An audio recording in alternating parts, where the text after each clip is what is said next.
मैं बरेली में हूँ और दिल्ली के जो SC/ST एसोसिएशन का दफ्तर है KP चौधरी साहब का, वहाँ हम लोग बैठते थे तो रोज़ एक सपना देखते थे कि डॉक्टर अंबेडकर प्रेरणा केंद्र बने, जहाँ एक मीडिया सेंटर भी हो।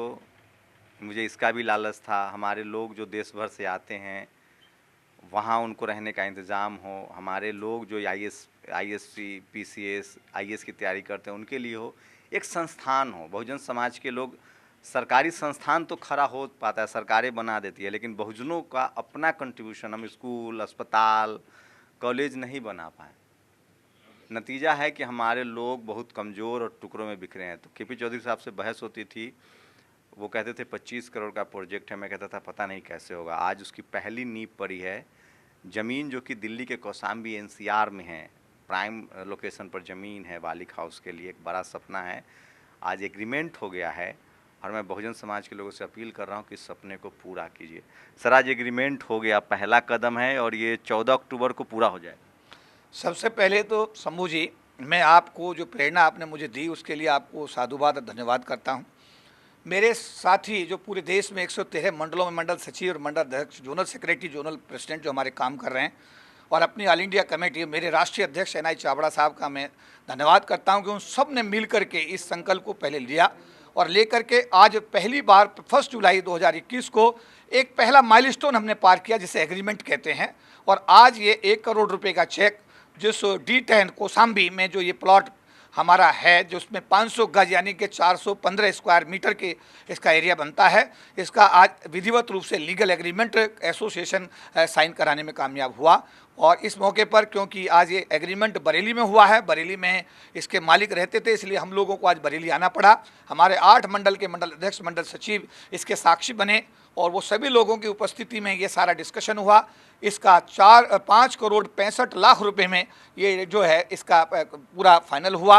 और इसमें इनिशियली हमने 1 करोड़ रुपया आज उनको देख करके इसकी रजिस्ट्री की प्रक्रिया में हम अब आगे बढ़ेंगे। आज एग्रीमेंट हो गया है और अब ये बाबा साहब अम्बेडकर ने 14 अक्टूबर 1956 को बौद्ध धर्म अंगीकार किया था, दीक्षा ली थी, और हमने ये तय किया है कि अब इसकी जो रजिस्ट्री होगी उसी ऐतिहासिक दिन होगी और उसी दिन ये अपने समाज को हम लोग समर्पित करेंगे। और आगे का क्या प्रोजेक्ट है सर? बिल्डिंग का क्या पूरा प्रोजेक्ट है, वो कम से कम बताइए। प्रोजेक्ट इसमें 6 मंजिला बिल्डिंग होगा जी। इसमें बेसमेंट होगा, जिसमें कॉन्फ्रेंस हॉल बनेगा, इसमें स्टील पार्किंग होगी, जिसमें हम बौद्ध विहार, मेडिकल सेंटर, और इसमें हम लोग मीडिया सेंटर, स्टील पार्किंग का जो स्पेस होगा 8.5 फुट ऊंचाई वाला, उसमें हम ये सारी चीज़ें डेवलप करेंगे।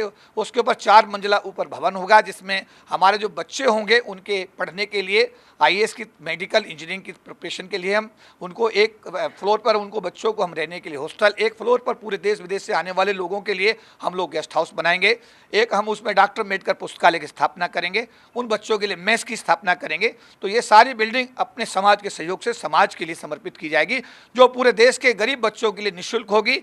देश के कोने कोने से आने वाले लोगों के लिए निःशुल्क उनको गेस्ट हाउस दिया जाएगा, निःशुल्क उनको बच्चों को हॉस्टल दिया जाएगा, निःशुल्क उनको शिक्षा दी जाएगी, निःशुल्क उनको खाना दिया जाएगा। सर, ये कब तक ये ड्रीम प्रोजेक्ट पूरा होगा? देखिए, अभी हमने कहा कि पहला प्रोजेक्ट था जो कि इसकी रजिस्ट्री होना बहुत ज़रूरी था। अब ये रजिस्ट्री, जैसा हमने कहा कि 14 अक्टूबर 2021 को हम लोग इसको अमली जामा पहनाएंगे। उसके बाद इसमें कंस्ट्रक्शन की प्रक्रिया शुरू हो जाएगी और इंजीनियर्स इसको तय करेंगे इसमें मिनिमम टाइम कितना होगा। हमारी कोशिश होगी 2022 के शुरुआत में इसको समाज को समर्पित कर दें। देखिए, ये है वो एग्रीमेंट का पेपर और मैं फिर कह रहा हूँ, बहुजन समाज सरकार के भरोसे नहीं बैठना होगा। आप अपना घर ज़मीन इसलिए खरीद पा रहे हैं, बना पा रहे हैं क्योंकि बाबा साहब ने आपको संवैधानिक अधिकार दिया। अब आप आने वाली नस्लों के लिए अगर संस्थान नहीं खड़ी कर पाएंगे, स्कूल, कॉलेज, इस तरह के कम्युनिटी सेंटर, तो यकीन मानिए सरकार भी आपके हिस्से से जा रही है। निजीकरण का तेज आंधी चल रहा है, नौकरियां ख़त्म हो रही है, आपको अपने बच्चों को तैयार करना पड़ेगा। नेशनल दस्तक की पूरी टीम की तरफ से खासकर SC/ST वेलफेयर एसोसिएशन को बहुत बहुत बधाई, जो इस तरह की कोशिश कर रहे हैं। KP चौधरी साहब को भी बधाई, और मेरी भी दिली इच्छा है कि इस तरह के संस्थान खड़े हों, क्योंकि कब तक हम सरकार के भरोसे बैठे रहेंगे। सरकार भी हमारी नहीं बन पा रही, जबकि हमारी 85% आबादी है।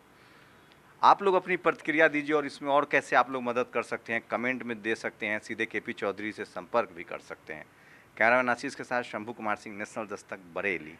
नेशनल दस्तक की आपसे गुजारिश है कि अगर इसको बचाना चाहते हैं तो नेशनल दस्तक को सब्सक्राइब करने के लिए रेड कलर के सब्सक्राइब बटन को दबाएं, फिर बेल आइकन की घंटी दबाएं।